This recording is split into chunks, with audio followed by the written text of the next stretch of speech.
कृष्ण गुरु जी। हरे कृष्ण जी, हरे कृष्ण।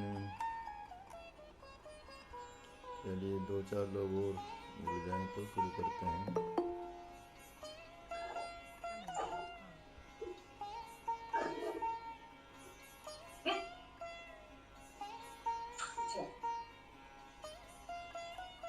हरे कृष्णा गुरु जी। हरे कृष्ण जी, हरे कृष्ण।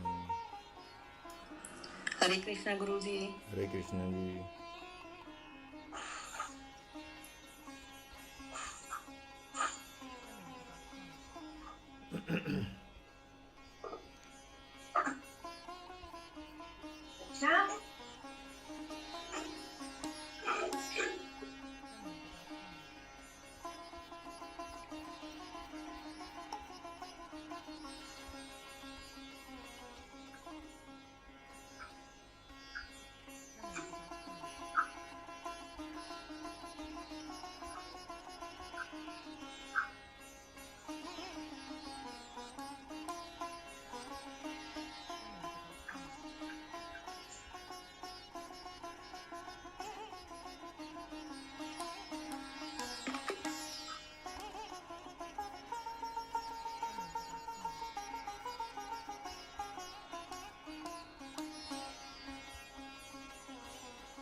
चलिए शुरू करते हैं, बाकी लोग जुड़ते रहेंगे।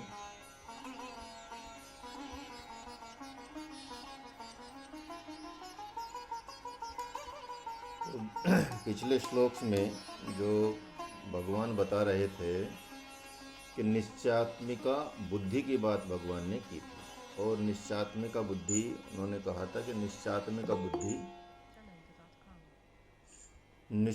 बुद्धि तो एक ही है और ब्रह्म भी एक ही है।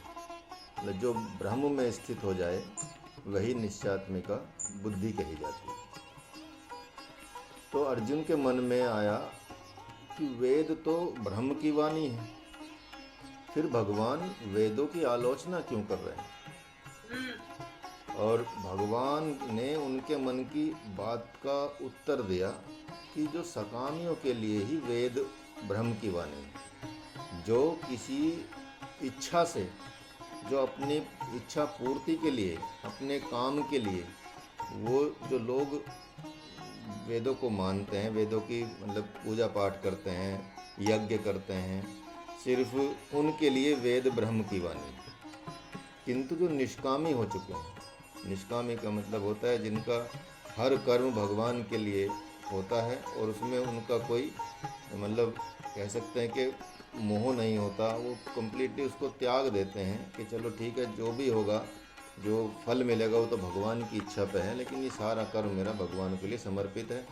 निष्काम भाव हो जाएगा, और निष्काम भाव के लिए तो सद्गुरु का वाक्य ही वेद वाक्य बन जाता है, अर्थात ब्रह्मवाणी बन जाती है। यहाँ तक बात भगवान कर रहे हैं। अब आगे के श्लोक में थोड़ा बात बताएंगे भगवान।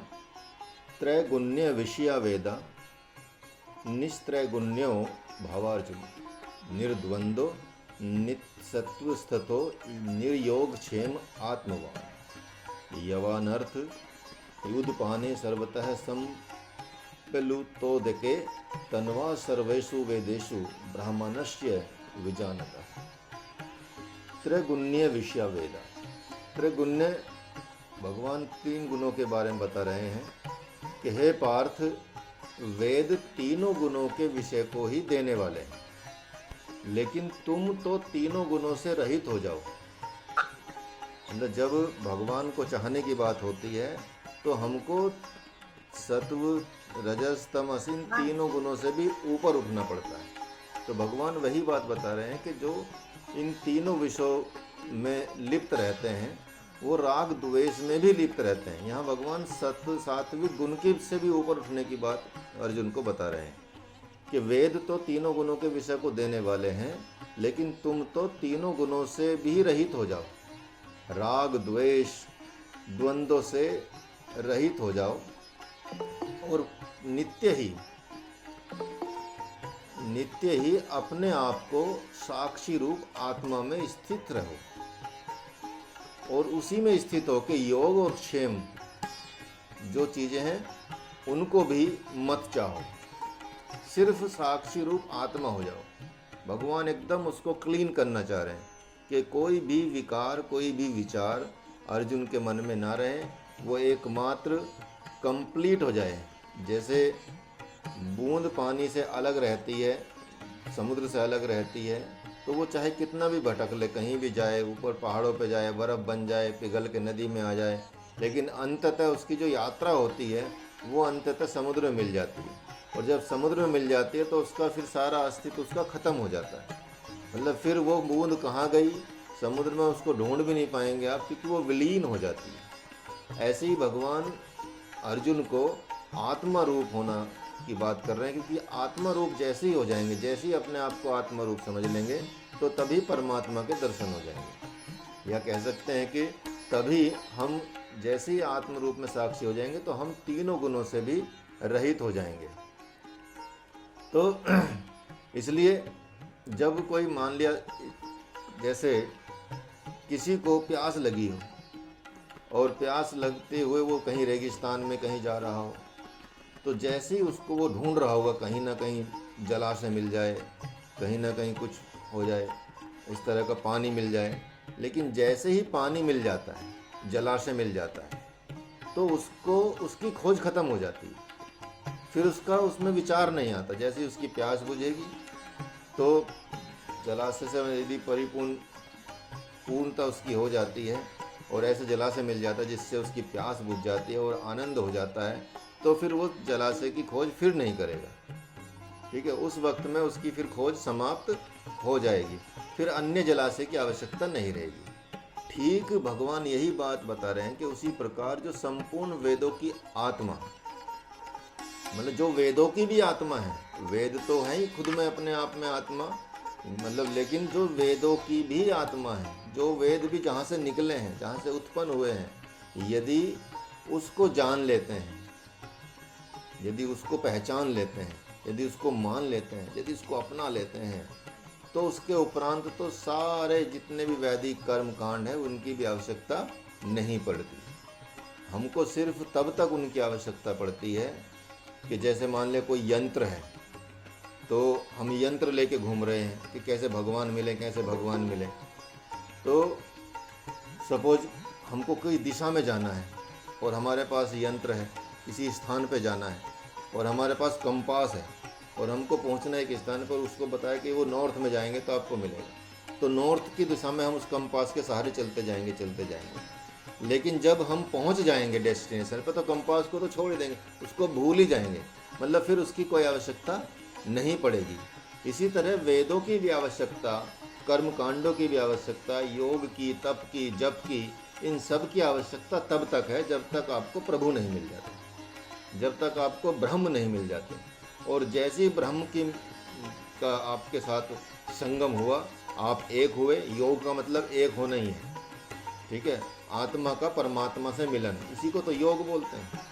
इंडिविजुअल सेल्फ का यूनिवर्सल सेल्फ के साथ जब कनेक्शन हो जाता है, मिल जाते हैं वो एक जगह, तो वही योग होता है, उसी को हम योग कहते हैं। योग की परिभाषा वहाँ से आई है, ठीक है। तो भगवान भी यही बात बता रहे हैं कि आप इन तीनों गुणों से भी रहित हो जाओ, इन सब चीज़ों से रहित हो जाओ, क्योंकि तुम्हारे सामने साक्षात ब्रह्म तुमको मिल चुका है। यदि तुम आत्म रूप में स्थित हो जाओगे तो मुझे भी पहचान जाओगे, और जब तक आत्म रूप में स्थित नहीं हो पा रहे तो आपके अंदर विकार आते ही रहेंगे। और इसीलिए जब संपूर्ण वेदों की आत्मा तुमको मिल जाती है, किसी को भी मिल जाती है, जिन्होंने आत्मा मतलब वेद रचे हैं वही मिल जाएं, तो फिर सारा ही समस्याएं खत्म हो जाएगी, फिर किसी वैदिक कर्म कांड की आवश्यकता कोई नहीं रहेगी। ये भगवान यहाँ पे उनको बता रहे हैं, क्योंकि त्रैगुण्य विषया वेदा, मतलब आप कभी कभी यदा कदा तीनों गुणों में आसक्त होने के कारण से वेदों की बात करते हैं। चाहे आप जबकि सात्विक, राजसिक और तामस, ये सब क्या है, विषयों को ही देते हैं। मतलब सात्विक भी, यदि कोई व्यक्ति सात्विक रहेगा तो वो सात्विक भी एक तरह के विषय ही हैं। जैसे एक बहुत सरल उदाहरण है, जैसे मोक्ष की इच्छा प्राप्त। मोक्ष कब होता है कि जब मोक्ष की मुक्ति, मतलब जब मोक्ष मिलता है मनुष्य को, तो कब मिलता है मोक्ष, मोक्ष मनुष्य को तब मिलता है जब उसकी सारी इच्छाएं खत्म हो जाती हैं। ये ज़्यादातर शास्त्रों में बताया गया है। लेकिन अगर व्यक्ति मोक्ष की इच्छा कर रहा है तो वह भी तो एक इच्छा है, मतलब वो उस इच्छा को भी त्यागना पड़ेगा, मोक्ष की इच्छा को भी त्यागना पड़ेगा, क्योंकि इच्छाओं का त्याग होगा तभी मोक्ष मिलेगा। तो यहाँ यही है कि जो सात्विक है विषय, सात्विक हो चाहे राजसिक हो चाहे तामसिक हो, ये सब विषयों को ही देने वाले हैं। इसलिए भगवान इन तीनों विषयों से भी हटा देना चाह रहे हैं अर्जुन को। तो बता रहे हैं कि आप इन्हीं वेदों से सात्विक, राजसिक और तामस यज्ञ करके अपने आत्म रूप के बदले क्या चाहते हैं, काम रूप विषय को मांग लेते हैं। यदि हम सात्विक रह के एकदम कि हमको किसी लक्ष्य की प्राप्ति करनी है और यज्ञ करा रहे हैं तो पूरा सात्विक रखेंगे, घर में प्याज का खाना नहीं बनेगा, लहसुन का खाना नहीं बनेगा, और व्रत भी रखेंगे, कोई गलती ना हो जाए, कोई अशुद्धता ना हो जाए, ताकि जो हमको फल चाहते हैं, जिस उद्देश्य से हम यज्ञ करा रहे हैं, वो हमको मिल जाए। तो वह है तो सात्विक इच्छा, लेकिन वो भी तो एक विषय ही है, विषय को दे रही है।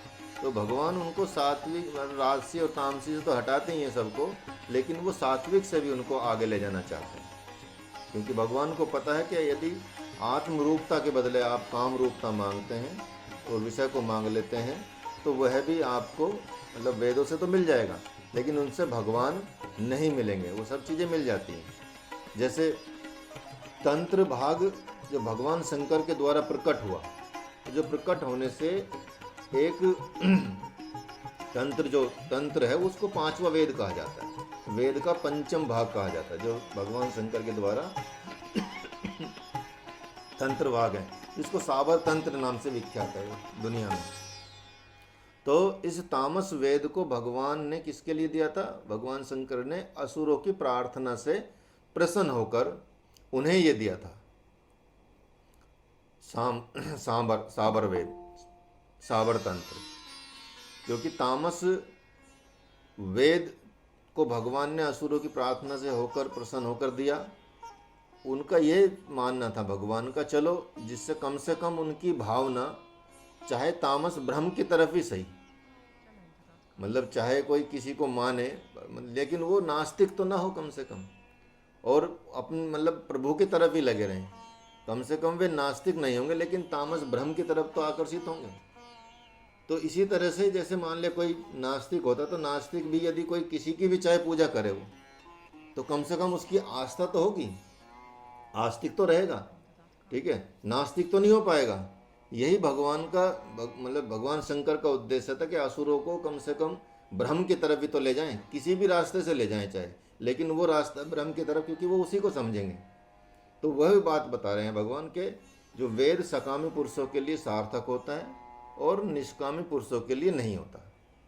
जिनको मतलब जिनको कामना होती है, हर किसी चीज़ की पाने की कामना होती है, वही एक तरह से कह सकते हैं कि वो सकामी पुरुष होते हैं।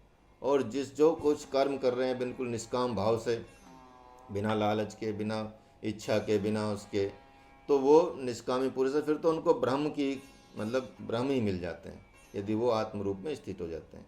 तो निष्कामी पुरुषों के लिए तो वेद की जो आत्मा है वो साम वेद है, जिसमें ब्रह्म का स्तवन किया जाता है। किस ब्रह्म का स्तवन किया जाता है?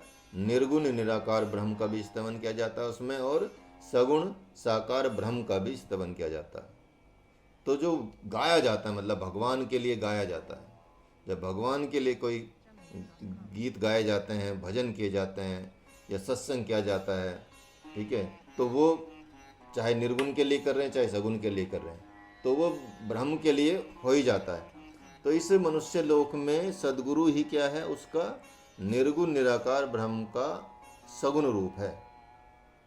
तो उसी समय अतः उसमें उसी का स्तवन करना चाहिए, ये भगवान बता रहे हैं कि अपने साक्षी रूप में होके। तो यहाँ देखिए कि युद्ध भूमि में देखने से तो ऐसा लग रहा है जैसे मानो भगवान अर्जुन से कह रहे हों कि हे पार्थ, अब तुम मेरी आज्ञा अनुसार सत्व में स्थित होकर आत्मरूप होकर युद्ध करो, और तुम्हें स्वर्ग से अपवर्ग प्राप्त करने के लिए वेद को त्यागना ही होगा। मतलब यदि आपको कुछ प्राप्त करना है, यदि आपको मुझे प्राप्त करना है, तो वेदों की जो भाषा है, वेदों की जो शास्त्रों का जो कहना है, वो आपको त्यागना पड़ेगा। इसलिए कि मैं निर्वेद रूप तुम्हें प्राप्त हो गया हूँ, क्योंकि मैं कोई वेद नहीं हूँ, मैं तो वेदों की खुद आत्मा हूँ। और जब मैं ही बोल रहा हूँ कि चलो भाई अब ये छोड़ो, जब कोई बोल देता है कि ठीक है तू इसकी चिंता ना करे, मैं हूं ना तेरे साथ, फिर तुम्हें चिंता क्या करने की बात है। ठीक है, तो वही भगवान बोल रहे हैं कि फिर किसी साधन की जरूरत नहीं है। जब तुमको तुम्हारे सामने मैं तुमको एक निर्वेद रूप प्राप्त हो गया हूँ, तो तुम फिर भी समझ नहीं रहे हो, और तुम समझ नहीं रहे हो कि मैं किस वेद को त्यागने की बात कर रहा हूँ। मैं जो ये पितामह भीष्म है, ये ही यजुर्वेद है। जो आचार्य द्रोण हैं वही धनुर्वेद अर्थात अथर्ववेद हैं। जो कृपाचार्य है वो ऋग्वेद है, और कर्ण तो सूर्यवेद है, और दुर्योधन तो मूर्ख वेद ही है, शकुनी छल और कपट वेद है, तथा अश्वत्थामा तो जो द्वेष वेद है। तो इसी प्रकार यहाँ जो भी आए हुए हैं वो किसी न किसी वेद में प्रतिष्ठित हैं। अब क्या करना है आपको? अब इन वेदों को तुम त्याग कर, मतलब इनको समाप्त कर कर सत रूप में स्थित हो जाओ, अर्थात मतलब आत्म रूप में स्थित हो जाओ, अपने आप को पहचान लो। और ऐसा नहीं करते तो आपको प्रत्यवाय दोष लग जाएगा, एक पाप लग जाएगा कि आप ऐसा अपना कर्म भी नहीं कर पा रहे हो, और जहाँ कर्म करने आए हो वो कर्तव्य आप निभा नहीं रहे हो, तो आपको एक दोष उत्पन्न हो जाएगा आपके मन में। तो इसलिए इन सब को त्यागो और युद्ध करो। फिर आगे भगवान कहते हैं कि कर्मण्यवाधिकारिस्ते माँ फलेषु कदाचन, माँ कर्म फल हेतुर्भूर्मा ते संगोत्स्व कर्मणि, योगस्थ कुरु कर्माणि संगम त्यक्त्वा धनंजय, सिद्ध सिद्ध्यो समो भूत्वा समत्व योग उच्यते। तो यहाँ भगवान योग की परिभाषा भी बता रहे हैं और कर्म भी बता रहे हैं कि इस युद्ध भूमि में तुम्हें युद्ध रूप कर्म करने का ही अधिकार है। कि यदि युद्ध भूमि में आए हो तो तुमको फालतू के प्रवचन करने की जरूरत नहीं है। अगर युद्ध भूमि में कोई जाके बात करने लगे, बातचीत करने लगे, दूसरा तो अपना उसको मार के चला जाएगा। यदि आज की परिभाषा में, परिप्रेक्ष्य में भी समझा जाए, यदि कोई एक देश दूसरे देश से युद्ध कर रहा है, जैसे रशिया में और यूक्रेन में युद्ध हो रहा है, तो यदि मान लिया रशिया वाले भगवद गीता, मतलब तो वहाँ तो चलती है भगवद गीता, और यदि मतलब वो उसका पालन न करे तो वो अटैक कर देगा, और यदि वो पालन न करे तो वो मतलब कब्जे में जल्दी आ जाएगा। तो समझिए कि यदि आप युद्ध की बजाय कुछ और ज्ञान देना चाह रहे हो और उससे हट रहे हो, जबकि तुम्हारा सैनिकों का कर्तव्य क्या है? युद्ध करना। कोई आम आदमी तो है नहीं। क्षत्रियों का कर्तव्य क्या है? युद्ध करना। तो वही युद्ध, मतलब इसलिए कर्म कर्तव्य बोध करा रहे हैं भगवान उसको, अर्जुन जी को। तो इस युद्ध में तुम्हें युद्ध रूप कर्म करने का ही अधिकार है। जीतूंगा या हारूंगा, स्वर्ग मिलेगा कि नरक मिलेगा, ये सोचने का अधिकार तुमको नहीं है। मतलब वो तो फल तो मिलना ही है, चाहे अच्छा मिले या बुरा मिले, लेकिन तुम अपना कर्तव्य तो करो। और जब कर्तव्य ही नहीं करोगे तो तुमको, इसलिए फल की इच्छा मत करो। कर्मण्यवाधिकारिस्ते माँ फलेषु कदाचन। इसलिए भगवान कर्म से हटा रहे हैं, मतलब उसके फल से हटा रहे हैं कि यदि फल में आसक्ति रहेगी तो आपको दुख होगा कि यार मैं ऐसा चाहता, ऐसा नहीं हुआ।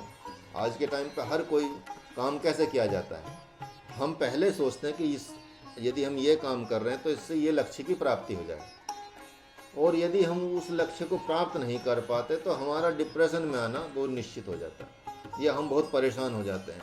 यदि मान लें किसी ने व्यापार शुरू किया, और व्यापार शुरू करने से पहले ही आपने किसी ने सोचा कि अच्छा, मतलब ये हालांकि इकोनॉमिक्स में तो बताया जाता है, लेकिन यहाँ तो कि भाई आपको इतना टारगेट रखना है, इतना जाना है, इतना पहुँचना है, वो ठीक है, वो सब चलता रहता है।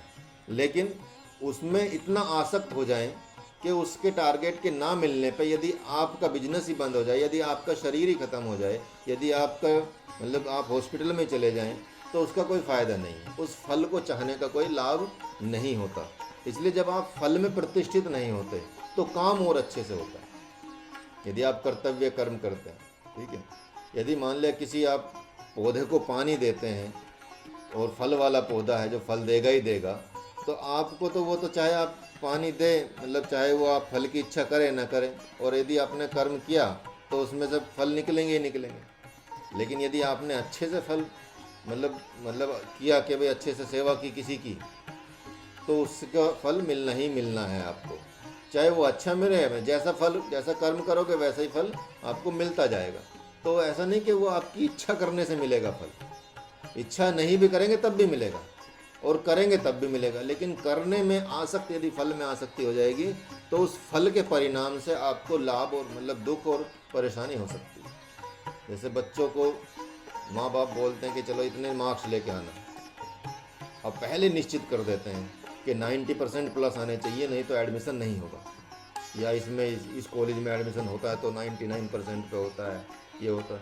बच्चे को कई बार अब तो बहुत समझाने लगी है सरकारें भी, बाकी वो भी, नहीं तो बच्चे को इतना प्रताड़ित करते हैं कि भाई तुझे लाने ही लाने हैं, और नहीं लाए तो तेरा मतलब वो हो जाएगा। दूसरा, पड़ोसी बच्चों के जब नंबर आते हैं तो वो उनको बताते हैं कि मेरे तो इतने आए हैं, मेरे इतने आए हैं, तो वो उनको फिर डांट पड़ती है, उनको बोला जाता है कि पहले ही बोलते थे क्या नहीं।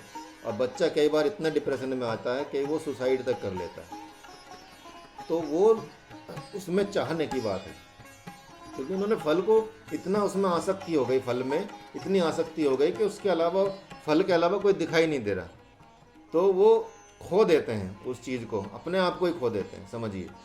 तो भगवान वही हटा रहे हैं कि चलो कोई दिक्कत नहीं, आप सिर्फ युद्ध का जो आपका कर्म है वो करो, जीतेगा या हारूंगा, स्वर्ग मिलेगा या नरक मिलेगा, यह सोचने का अधिकार तुमको नहीं है। गृहस्थ आश्रम में वेद की आज्ञा से कर्म रूप तो आप युद्ध करते आए हो। गृहस्थ आश्रम में रह के जो वेदों में लिखा है उसमें जो उसमें लिखा है कि कर्म रूप युद्ध करते चलो, युद्ध करो, क्या आपने वो किया है। और यह भी तो एक युद्ध आश्रम है। यहाँ पर मैं तुझको सदगुरु मिल गया हूँ और सदगुरु की आज्ञा से तो युद्ध करो। और घर में शरीर रूप होकर भी माता पिता और राजाज्ञा से युद्ध करते आए हो तुम, और यहाँ हानि लाभ जय पराजय की कामना से युद्ध करते आए। लेकिन यदि यहाँ पर सत्व में स्थित होकर, आपने आत्म रूप में स्थित होकर इस धर्म युद्ध को किया तो जय होगी या पराजय होगी। इसमें समान भाव वाले को जो हो जाता है उसी को समत्व योग कहते हैं। समत्व योग उच्चतः इसी को बताया गया है कि हर चीज में आप समान भाव रखें। यदि जय होगी या पराजय होगी तो उसको स्वीकार करें और आगे के कर्म करें। यही है कि यदि आपको किसी चीज में सफलता नहीं मिल पाती तो कोई बात नहीं, अगला प्रयास करें, या अपने आप का एनालाइज करें, अपने आप को समझें कि मुझे क्या करना है, कैसे करना है। ठीक है, तो उसमें यदि आपने योग में स्थित होकर किया, समत्व योग में स्थित होकर कोई काम किया, तो आपको ऐसा भी नहीं होगा कि डिप्रेशन में आ जाए, बल्कि आपको और अच्छा लगेगा कि चलो इस बार असफल हुआ तो मतलब कोई बात नहीं। ठीक है, जैसे एक बार क्या हुआ, APJ अब्दुल कलाम जो राष्ट्रपति थे, वो उनका एयरफोर्स में बहुत जाने का मन था।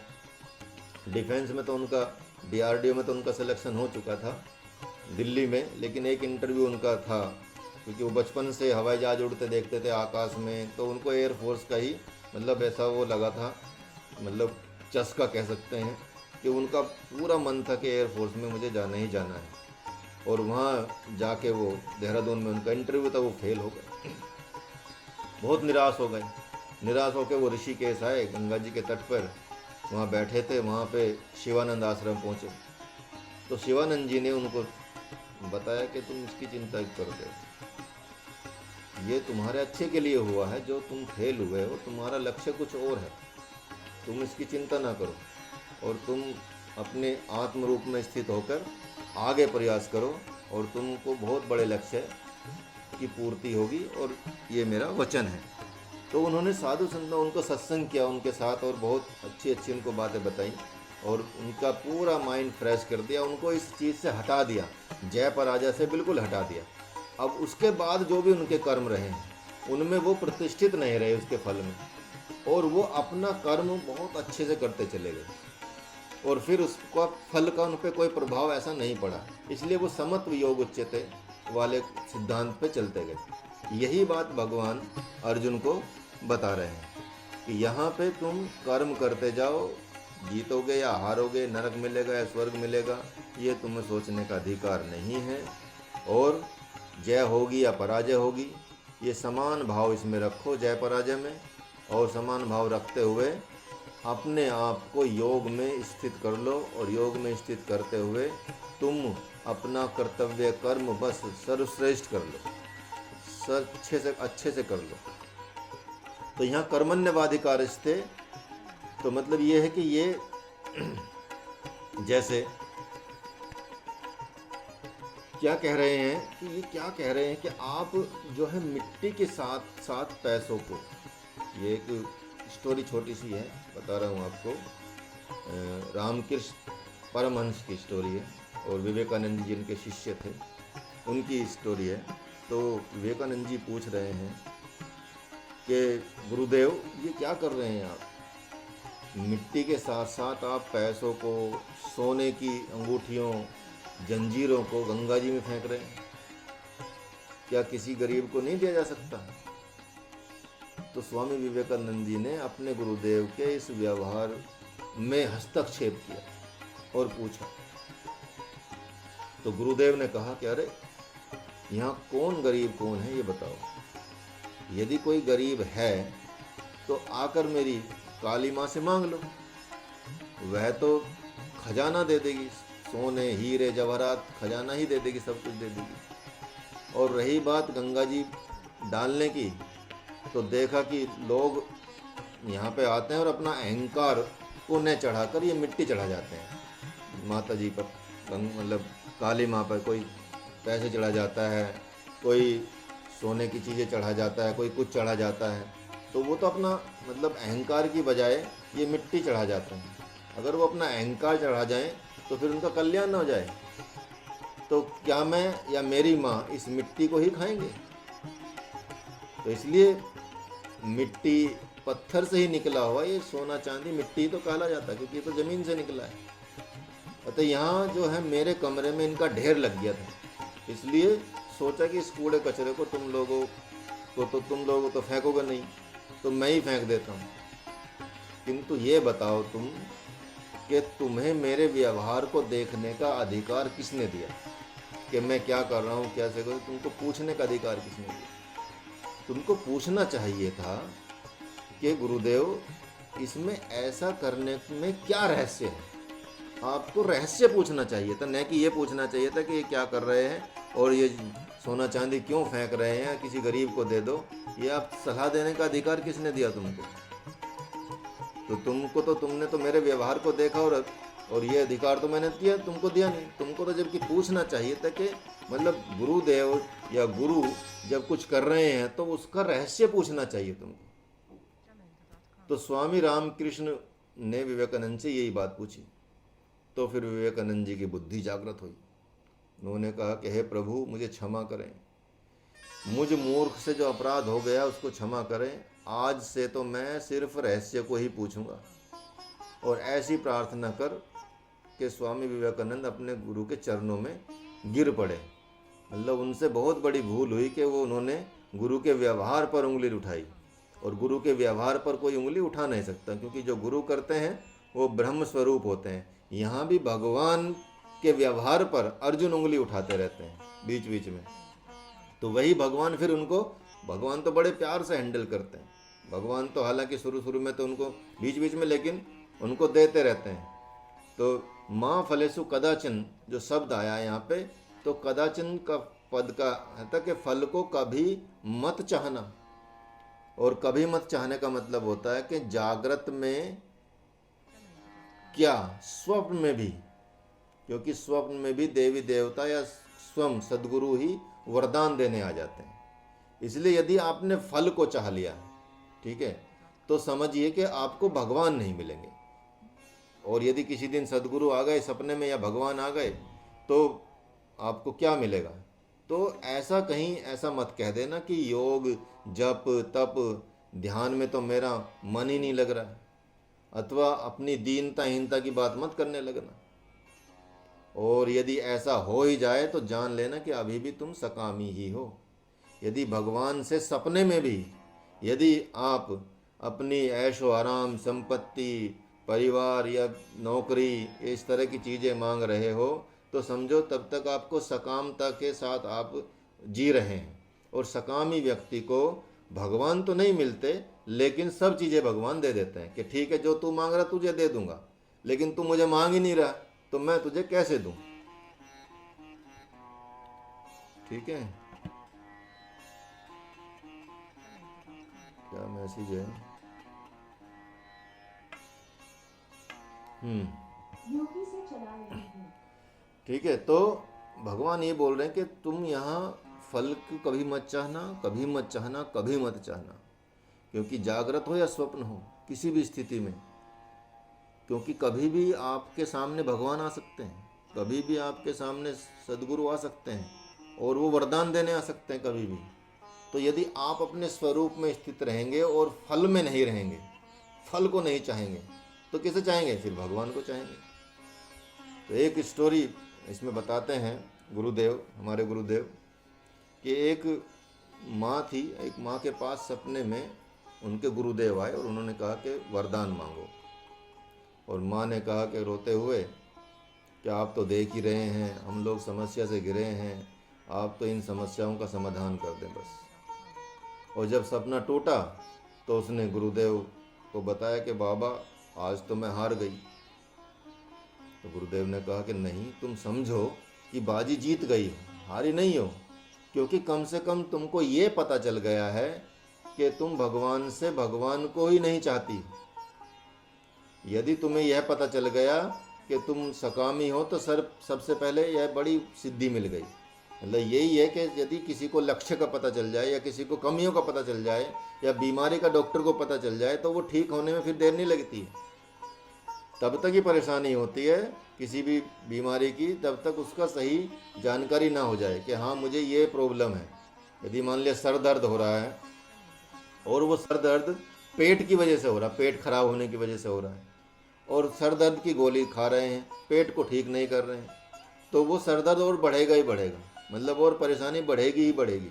और यदि ये पता चल जाए कि हाँ मेरे पेट में दर्द, पेट में खराबी की वजह से सर दर्द में गैस वैस बन रही, उसकी वजह से ऐसा हो रहा है, तो जब आप पेट आपका पता चल जाएगा कि हाँ ये पता चल गया तो ये तो सबसे बड़ी सिद्धि हो गई, तो तुरंत ठीक होने का काम हो जाएगा। फिर तो हर कदम हर पल आपके वो अच्छाई की तरफ बढ़ेगा, इसका मतलब ये हो जाता है। तो यहाँ भगवान, यहाँ गुरुदेव यही बता रहे हैं कि वो तो मतलब परेशान हुई महिला माता जी, लेकिन उनको कहा कि इतनी भी बड़ी बात है कि तुमने समझ लिया कि तुम भगवान को नहीं चाह रहे हो बल्कि तुम सकामी हो अभी भी, और ये भी बड़ी सिद्धि है। और इस सिद्धि के मिले बिना तो कोई साधक निष्कामी नहीं हो सकता, क्योंकि यदि आपको अपने आप को निष्कामी निष्कामी सोचते रहेंगे और निष्कामी हैं कि हम निष्कामी हैं, ठीक है, और ये वाली विचारधारा करते रहेंगे, निष्कामी वाली विचारधारा होती रहेगी आपके मन में। और आपको यदि सपोज कहीं धन संपत्ति मिल जाए, क्योंकि आप सोचिए मनुष्य के पास जब कुछ होता नहीं है तब वो एक मतलब लिवाज ओढ़ लेता कि मैं भाई चाहता नहीं हूँ कुछ भी, मेरा बस ऐसा, क्योंकि होता नहीं है। और यदि कहीं उसको धन दौलत मिल जाए, सपोज एक बहुत ईमानदार कोई घर में काम करने वाला है, मजदूर है, जो भी है, और बहुत ईमानदार है वो जीवन में, लेकिन यदि उसको जो उसने आपने कभी 1 लाख भी ना देखे हों और उसको 1 करोड़ रुपए सामने दिख जाएं, तो हो सकता कि उसके मन में भी वो कामता आ जाए। तो उसको तब पता चलेगा कि हाँ मैं सकामी हूँ या निष्कामी हूँ। तो यहाँ तभी पता चला कि भगवान आ गए सामने, गुरुदेव आ गए सपने में। वो तो सोचती थी कि मैं सकामी नहीं हूँ, लेकिन जैसी भगवान आए तो उन्होंने फिर अपनी समस्याओं का राग अलापना शुरू कर दिया कि मुझे ये चाहिए भगवान, मुझे ये चाहिए गुरुदेव। तो ये तब पता चल गया, और इतना पता चलते ही फिर तो और अच्छी बात हो गई, क्योंकि यही है कि एक समय में तो एक ही आएगा, ध्यान में या तो धन आएगा या भगवान आएगा। 2 चीज़ें एक साथ नहीं आ सकती, या तो ऐश्वर्य ले लीजिए या भगवान को ले लीजिए। तो जो भगवान को चाहते हैं, भगवान मतलब समझिए कि भगवान अपने देने के लिए सबको छोड़वा देते हैं। तो इसलिए जब तक आपको ये लगता है कि भाई हाँ मैं मोह में हूँ, या इस चीज़ में हो, भगवान को यदि प्राप्त करना होगा तो आपको चाहे किसी भी जन्म में प्राप्त करें, जितने जन्म तक आप इच्छा करें जिए, मतलब मज़े लें संसार के, लेकिन जब आप भगवान की तरफ चलें तो आपको सब कुछ त्यागना होगा। भगवान की तरफ चलने का मतलब है कि जैसे माता शबरी हैं, उन्होंने कुछ नहीं किया, वो रोज़ ऐसी तैयारी करती थी भगवान की, ऐसी तैयारी करती थी स्वागत की जैसे रोज़ भगवान आ ही रहे हो। रोज़ फूल तोड़ना, रोज़ बिछाना, रोज़ बेर तोड़ना, उनको चक चक कर रोज़ रखना, कितने वर्षों की तपस्या उसकी काम आई। तो तुरंत तो नहीं मिलती चीज़ें, लेकिन भगवान देखते हैं कि कितना उसमें धैर्य है, सब कुछ लेने के बाद भी वो मतलब कितना मुझे चाह रही हैं। नहीं तो भगवान थोड़ी सी हमारे पास समस्या आती है और हम भगवान को दोष देने लगते हैं, भगवान को में दोष देखने लगते हैं। तो हमको ये नहीं सोचता कि हमने अपने में कभी दोष नहीं देखा, कि हमने जो पूर्व कर्म किए हैं उनका परिणाम तो मिलना ही मिलना, जैसा लिख के आओगे एग्जाम में वैसे तो रिजल्ट मिलेगा। वो तो आप देख नहीं रहे हैं, वो तो हम लोग देखते नहीं हैं कि जैसा हमने आंसर लिखा है उसके हिसाब से तो हमको फल मिला है। तो वो सारी चीज़ें, इसलिए भगवान का मतलब यही होता है कि जब चाहते हैं कि जब भगवान अपने आप को देना चाहते हैं तो वो उसी को देते हैं जो धन न चाह के, ऐश्वर्य न चाह के, कामना न चाह के, सकामता न चाह के, निष्कामता को चाहेंगे और भगवान को चाहेंगे, तभी भगवान आपके सामने प्रस्तुत होंगे। क्योंकि उसके लिए वही दृष्टि चाहिए, वही तपस्या चाहिए, वही कंटिन्यूस प्रयास करना चाहिए। तो कुछ दिनों के उपरांत फिर उस महिला के फिर सपने में आए गुरुदेव, और उसने फिर दोबारा से वही बात कर दी। तो भगवान तो तुम्हारे अंतर को भी जानता है, और वैसे ही भगवत रूप गुरुदेव की शिष्या होकर भी यदि तुम रोना रोती हो, उनको भी मतलब तुम नहीं चाहती हो, जिसने भगवान राम रूप होकर अहिल्या का पुनः पत्थर से अहिल्या बना दिया, जिसने सबरी और गिद्ध आदि को भी परम गति दे दी, तो वे भगवान वन प्रदेश में जो संकल्प बल से प्रकट करके, क्या तुम्हारा ये प्रसाद नहीं खा सकते? कुछ भी कर सकते हो तो, और वो क्यों नहीं आपको कुछ भी दे सकते? तो वो तो अपने आप को भी दे सकते हैं। मतलब इतनी बड़ी बात यहाँ बताई जा रही है कि यदि आप सकामता से रहेंगे तो आपको चीज़ें तो मिल जाएंगी, लेकिन भगवान प्राप्त नहीं होंगे। तो इसी प्रकार काम क्रोध जो होते हैं, राग द्वेष जो होते हैं, छल कपट, तो क्या होता है, गृहस्थ आश्रम में विषयी पुरुषों के साधन होते हैं। जो गृहस्थ आश्रम में विषयी पुरुष हैं, विषयी लोग हैं, उनके ये साधन होते हैं। काम क्रोध राग द्वेष छल कपट, ये सब घरों में चलता रहता है। और निर्विषय का स्थान कहाँ है? सद्गुरु आश्रम में। वहाँ जाके आप निर्विषय हो सकते हैं, जहाँ इन सब की आवश्यकता ही नहीं है। मतलब काम की, क्रोध की, राग की, द्वेष की, छल की, कपट की कोई आवश्यकता इनकी नहीं है। अभी कल सत्संग चल रहा था हमारे गुरुदेव का, तो उसमें क्योंकि शाम को चलता है 6:30 से 7:30, कल 7 से 8 था, तो उसमें बता रहे थे मतलब जितने सन्यासी लोग वहाँ आश्रम में रहते हैं, तो एक सन्यासी को लगाया कि सब सन्यासियों को ध्यान रखो, उनकी दिनचर्या को नोट करके मुझे, प्रत्येक सन्यासी की दिनचर्या को नोट करके मुझे बताओ कि कौन सन्यासी क्या कर रहा है, कितना टाइम जप कर रहा है, कितना टाइम ध्यान कर रहा है, कितना टाइम स्वाध्याय कर रहा है, कितना टाइम आश्रम की सेवा कर रहा है, कितना टाइम सो रहा है, इन सब की डिटेल मुझे चाहिए। तो वो सब एक सन्यासी को उन्होंने लगाया उस काम पे, और कहा कि यदि कोई ऐसा पाया जाता है कि जो प्रमाद कर रहा है, जो ध्यान नहीं कर रहा है, जो ये मतलब ये नहीं कर रहा है, स्वाध्याय नहीं कर रहा है, जो सेवा ढंग से नहीं कर रहा है, जो किसी प्रमाद में लिप्त है, उसको तुरंत के तुरंत उसको हटा दिया जाए। क्योंकि उसकी देखा देखी और संत भी मतलब उनका भी लक्ष्य भटक सकता है। तो इतना ज़्यादा ध्यान रखना। तो ये आश्रम क्या है, सद्गुरु आश्रम क्या है, यहाँ छल की, कपट की, राग की, द्वेष की कोई जगह नहीं है। इसलिए जब आप वहाँ जाएंगे ऋषिकेश आश्रम में, हमारे गुरुदेव के आश्रम में, तो हर व्यक्ति आपको कोई भी मतलब अन्य लोग समझेगा ही नहीं, वो आपको आश्रम का ही पार्ट समझेगा, और आपकी संपत्ति, जो आप आश्रम की संपत्ति है, उस पर आपका ही अधिकार है, ऐसा आपको फील होगा आश्रम में जाकर। ठीक है, या जो भी आप खाना चाहें, पीना चाहें, रहना चाहें, सोना चाहें, वहाँ किसी का कोई कोई पैसे मांगने की वहाँ आवश्यकता नहीं होती, वहाँ कोई पैसा नहीं मांगा जाता। तो इस तरह से वो आश्रम जिनके सद्गुरु हैं वो उनके लिए तो समझो कि वो मतलब वही संसार है समझिए। और वहाँ पे किसी को इजाज़त भी नहीं है कि कोई किसी की निंदा करे, कोई किसी की बुराई करे। यहाँ पूरा कंट्रोल में वो सब पालन कराते हैं यम और नियम का। तो इसलिए ये चीज़ें क्या हैं, ये सिर्फ गृहस्थ आश्रमों में पाई जाती हैं। इसलिए जब गृहस्थ आश्रम में रहते रहते आप जब तक जनक जैसे, राजा जनक जैसे देही नहीं हो जाएंगे, विधेय नहीं हो जाएंगे, जो विधेय मतलब इस देह से अलग नहीं हो जाएंगे, अपने आप को इस देह से अलग नहीं समझेंगे, तब तक आपको, क्योंकि राजा जनक ने तो गृहस्थ में रह के राज्य चला के भी ये लक्ष्य प्राप्त किया, ये सोचिए, ठीक है। तो वो इस तरह के वो सिर्फ समाज कल्याण और देश के लिए वो जीते थे। तो यही बात है कि जैसे आज के टाइम पे भी यदि कई लोग देखें, जैसे योगी जी हैं उत्तर प्रदेश में, उनका कोई घर नहीं है, परिवार नहीं है, मतलब वो सब एकदम सन्यासी है, अलग है। तो वो भी कहीं उन्होंने भी किसी अपने परिवार को कि धन इकट्ठा नहीं किया, उन्होंने किसी संपत्ति को इकट्ठा नहीं किया। ऐसे मोदी जी हैं तो उन्होंने कोई धन इकट्ठा नहीं किया अपने परिवार के लिए, सिर्फ इतना ही काफ़ी है। 20-25 साल में यदि कोई राजा थोड़ा सा भी एमएलए भी बना है, उसकी भी करोड़ों अरबों की फैक्ट्री हो जाती है, संपत्ति हो जाती है, बड़ी बड़ी बिल्डिंगें हो जाती हैं। यहाँ तक कि यहाँ के नेताओं ने दुबई तक में, आप सोचिए, वहाँ बड़ी बड़ी बिल्डिंगें खरीदी हुई। कहाँ से आएगा पैसा? वो सारा पैसा पब्लिक का तो होता है, आपकी मेहनत की कमाई का ही पैसा होता है। जो टैक्स आप देते हैं या जो आप हर चीज़ पे टैक्स देते हैं, वही पैसा का वो मतलब मिसयूज कर लेते हैं। तो मेन बात है, ये दो लोग तो यहाँ एग्जाम्पल दिख रहे हैं कि ये एक तरह से सकामी नहीं है, कामी नहीं है, क्रोधी नहीं है, राग द्वेष से दूर हैं, छल कपट से दूर हैं। मतलब ये इस स्थिति में, क्योंकि दोनों संत प्रवृत्ति के हैं, उन्होंने भी तप किया है जाके अल्मोड़ा में, पहाड़ों में जाके, मोदी जी ने भी, और योगी जी ने भी गोरखनाथ में तप किया है, और पहाड़ से हैं उत्तराखंड से। तो ये दोनों ने तप किया है। यदि इनकी आप ऑटोबायोग्राफी पढ़ोगे आप तो आपको मिलेगा, पता चलेगा।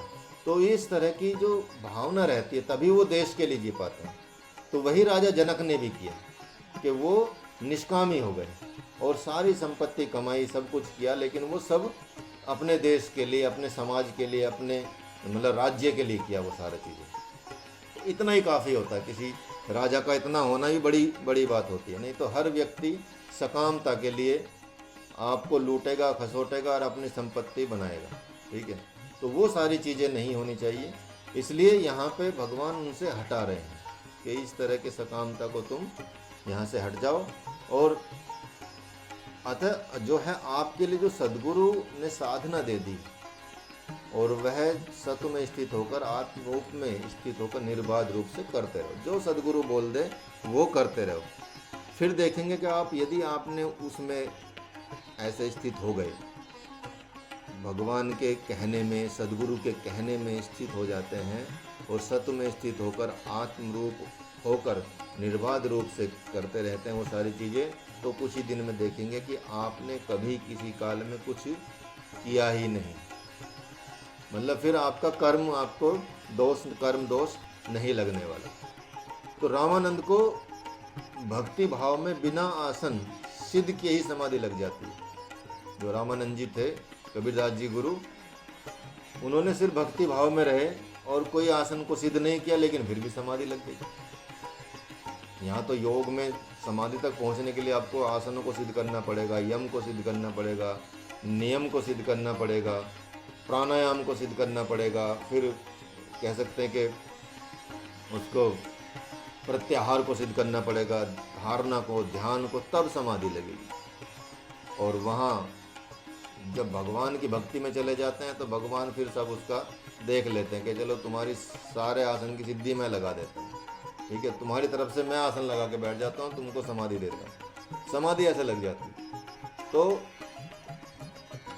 उसे अनाहदनाद एवं ब्रह्म ज्योति को हटाना पड़ता है। इसलिए वह तो यही कहेगा कि क्या हाथ पांव तोड़कर बैठे हो, हृदय से भगवान के लिए रो लो, फिर देखो समाधि कैसे नहीं आती। ये आज के जो चल रहे हैं ना, एंडे बैंडे शरीर दिखाते हैं, इधर के इधर कर लेते हैं, पूरा मोड़ लेते हैं कमर को, ये योग नहीं है। पहली बात, योग तो एक अलग ही चीज़ है, उसको समझना तो बहुत मतलब एक तरह से गूढ़ता वाली बात है। तो इसके लिए योग तो मतलब इतनी बड़ी चीज़ है कि वो आप जल्दी से समझ नहीं पाएंगे, इसलिए सब पोस्टरों में मतलब वो तो करना पड़ता ही है आज के समाज में। लेकिन सब सिर्फ एक फोकस चल रहा है कि शरीर शरीर शरीर। शरीर को इतना अपना मान चुके हैं, शरीर में इतने आसक्त हो चुके हैं कि शरीर को ही सब देखते रहते हैं 24 घंटे फेसबुक पे, और चेहरे को और मेकअप को, ये सारी चीज़ें मतलब पूरे शरीर को ही दर्शाने में लगे रहते हैं। और सब भ्रम चल रहा है, सब झूठा चल रहा है एक तरह से। मतलब जो सामने कोई फ़ोटो देख रहे हैं आप किसी भी सोशल मीडिया पे, रियल में वो कुछ मनुष्य कुछ और ही शक्ल का मिलेगा, ठीक है। और आपको हैरानी होगी कि अच्छा ये था, यही तो हमने हमारे यहाँ जो कुछ वर्कर्स होते हैं, काम वाले होते हैं, काम वालियाँ होती हैं, ठीक है, उनका जो हमने देखे कई बार के उनके फ़ोटो देखे तो हम हैरान हो गए, ये कौन सी हीरोइन है ठीक है। ऐसी ऐसी इतना भ्रम चल रहा है, तो कहाँ योग चल रहा है। तो योग में प्रतिष्ठित होना तो भगवान में प्रतिष्ठित होना कहा जाता है। योग होता ही इसलिए है, शरीर के लिए योग नहीं होता, ये तो बाय प्रोडक्ट है, खुद ही खुद आ जाएगा। जब आप भगवान के लिए चलेंगे तो इतने सारे बाय प्रोडक्ट आपको मिलेंगे, बड़ी सारी सिद्धियां आ जाएंगी आपके पास, बड़े सारे तप आ जाएंगे, बड़े सारे मतलब एक तरह से मतलब सिद्धियों के साथ साथ आपको पूरा का पूरा आशीर्वाद मिल जाएगा। लेकिन उसमें यदि आप वहीं भटक गए तो भगवान को प्राप्त करने में छूट जाएंगे। तो योग का तो मतलब है भगवान को प्राप्त करने के लिए प्रयास करना। उसके लिए हम इस यंत्र को, शरीर को शुद्ध रखते हैं। उसके लिए ऐसा नहीं कि आपको टेढ़ा मेढ़ा होना ही जरूरी है, उसके लिए सिर्फ इतना है स्थिरम सुखम आसनम। आसन को इतना साध लेना है कि स्थिर हो, सुखम हो, इतना, और दृढ़ता के साथ आप बैठ पाएँ समाधि में। और यहाँ तो भगवान ने ये बात कर दी कि उसकी भी जरूरत नहीं भाई, तुमको तो हाथ पांव तोड़ कर बैठे हो उसकी जरूरत नहीं है, हाथ पांव तोड़ के मोड़ के इस कर रहे हो उसकी जरूरत नहीं है। आपको तो सिर्फ प्रकट करना है भगवान को। तो वो तो भगवान की भक्ति में भी यदि आसक्त हो जाओगे, भगवान में आसक्त हो जाओगे तो समाधि लगी जाएगी। तो यहाँ भगवान योग की एक और परिभाषा यहाँ बताएंगे अभी आपको, ठीक है। दूरेन वारम कर्म बुद्धि योगंद संजय बुद्धो शरण मच्छी कृपना फल हेतव बुद्धि युक्तो जहाँ तीव उभे सुकृत दृष्टते तस्माद्योगाय युजस्व योगः कर्मसु कौशलम। तस्माद्योगाय युजस्व योगः कर्मसु कौशलम, ये वाली बात भगवान यहाँ योग की एक और परिभाषा, पहले भी इस श्लोक में एक परिभाषा दी योग की भगवान ने, समत्व योग उच्यते, और यहाँ भी एक और परिभाषा दी है योग कर्मसु कौशलम। तो बुद्धि योग से सकाम कर्म अत्यंत तुच्छ है। धनंजय मतलब अर्जुन को ये बात कर रहे हैं। अतः तुम इसी योग का आश्रय लेकर युद्ध करो। जो बुद्धि योग से सकाम कर्म बहुत तुच्छ है, सकामता के साथ यदि कर्म कर रहे हो तो बुद्धि योग से तो बहुत बेकार है वो। तो इसलिए तुम इसी योग में, बुद्धि योग में स्थित होकर इसका आश्रय लो और युद्ध करो। फल की आशा से कर्म करने वाले जैसा तो कोई दीनहीन होता ही नहीं। जो फल की इच्छा से, भगवान यहाँ बता रहे हैं कि जिसने पहले फल की इच्छा कर ली है, ठीक है। अब कई लोग ये बोलते हैं कि फल की इच्छा ना करें तो फिर कर्म कैसे होगा, ठीक है। अब इसका मतलब यही है कि जब आप फल की इच्छा करने से, आप इस चीज़ से डर रहे हैं, फल की चाहना की वजह से कि भाई यहाँ फल की इच्छा नहीं करेंगे तो कर्म, तो फिर आप तो वो काम आपका सफल हो ही नहीं पाएगा जल्दी से। क्योंकि फल की इच्छा का मतलब ये है कि फल नहीं मिले, ऐसा नहीं कि फल नहीं मिलना उसका। इच्छा करने का मतलब फल का त्याग नहीं होता। फल की इच्छा ना करने का मतलब फल का त्याग नहीं है, फल तो मिलेगा ही मिलेगा।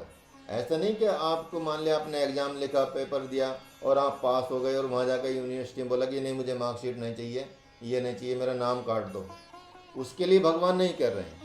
भगवान तो सिर्फ आपको उस दृष्टि से हटाना चाहते हैं कि जिसमें आप दीनहीन, नहीं तो कुछ भी करने के लिए आज, इसलिए तो सारे जो भ्रष्टाचार चल रहा है इसलिए तो चल रहा है कि कुछ भी करके, कई लोग जैसे क्रिकेट में जाना चाहते हैं तो कुछ भी करके पैसे दे के मतलब फल चाहते हैं कि हाँ मैं भी दिखूं विराट कोहली की तरह और मैं भी गेम ये खेलूं, तो वो क्या करते हैं, वो मतलब 20-20, 50-50 लाख की रिश्वत भी कई बार हमने सुना है, न्यूज़पेपर्स में और अखबारों में सुना है, देखा है कि वो देते पकड़े गए हैं, पाए गए हैं।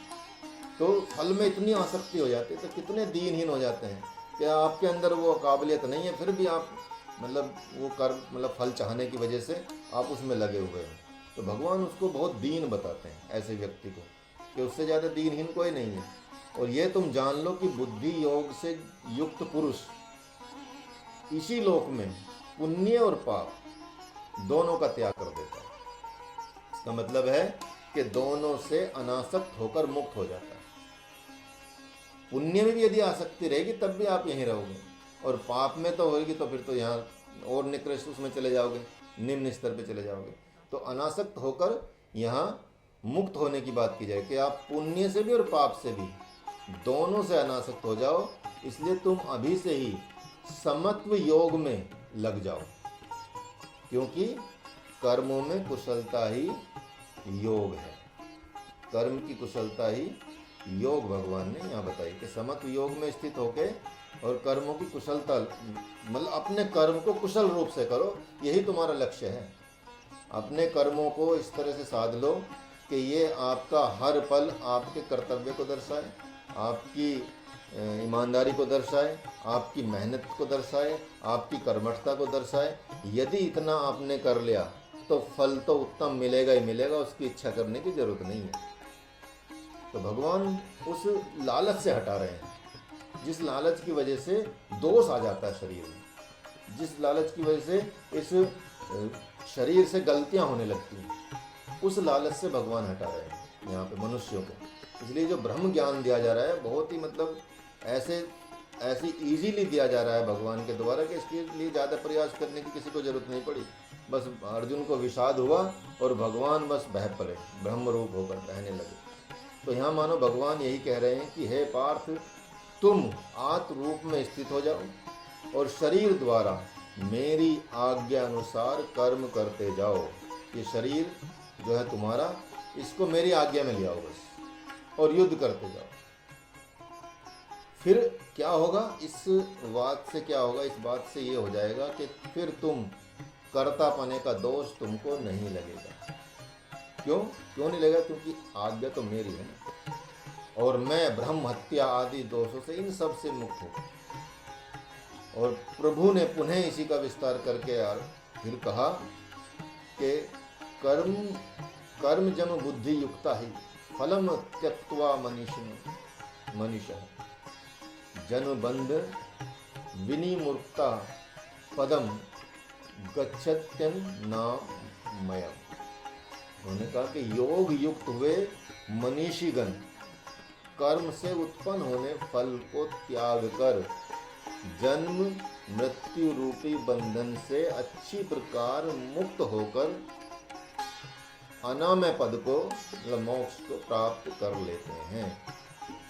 तो भगवान क्यों बता रहे हैं ये बात? यदि आप कर्मों में, उनके फलों में आसक्त रहेंगे, इसके फल में आसक्त रहेंगे, तो आप इसी मोह माया में, इसी माया चक्र में, इसी माया जाल में घूमते रहेंगे और जन्म मृत्यु रूपी बंधन में चलते रहेंगे।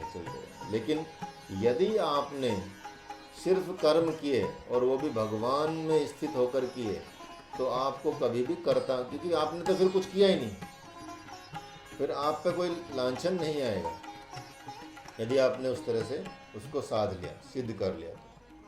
तो इसलिए आपको कर्म फल को त्याग कर अच्छी प्रकार से कर्म करना चाहिए, उसकी इच्छा नहीं करना चाहिए। तो यहाँ भगवान ने यहाँ पर इस सिद्धांत को स्वीकार करने की महिमा बता दी। और ये विलक्षण बात है कि जिस संपूर्णता से शरीर रूप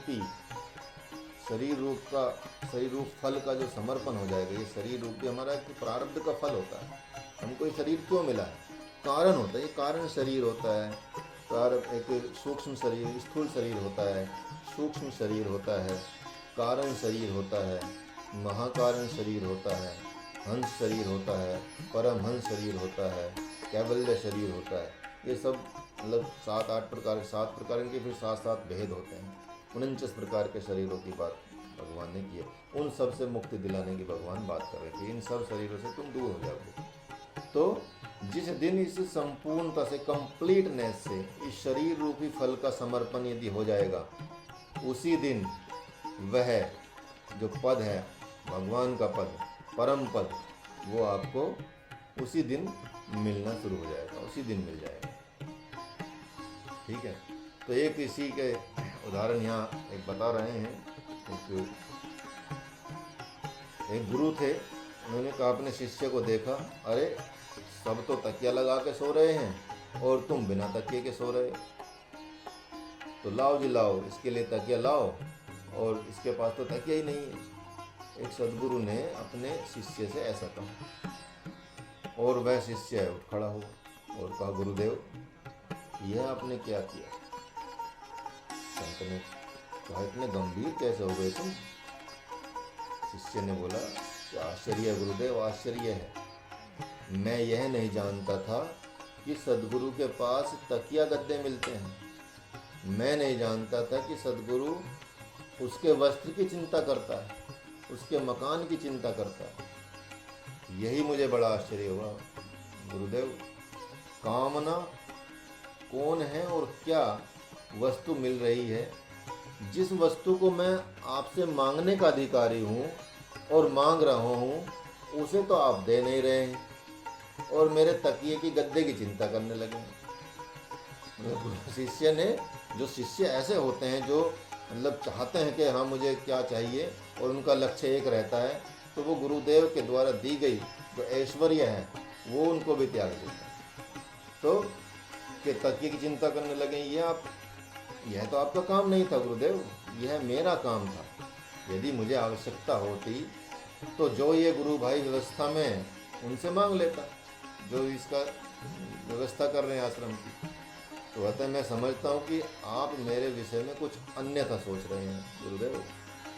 संत ने कहा नहीं नहीं नहीं, ऐसा मत सोचो। और उस दिन के बाद से उस संत ने उस शिष्य से खाना, कपड़ा, मकान को नहीं पूछा।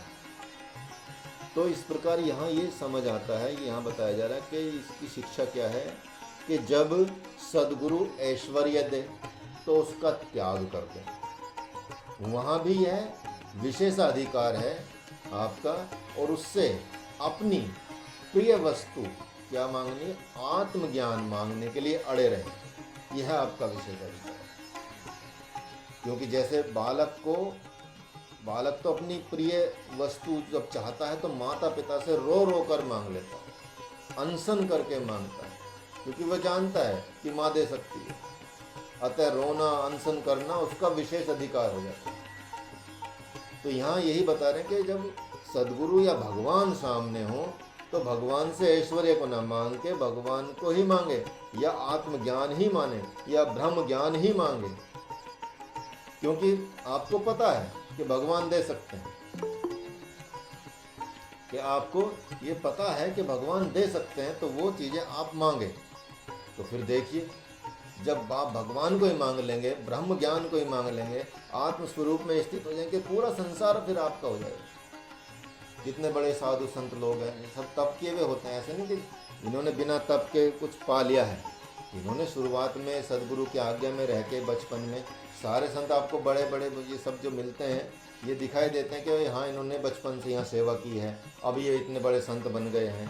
तो वो भगवान को चाहते रहते हैं। हालांकि कुछ उसमें फिर बाद में वो सिद्धियों में पड़ जाते हैं, वो फिर भटक जाते हैं बहुत सारे लोग, और फिर गड़बड़ कर जाते हैं।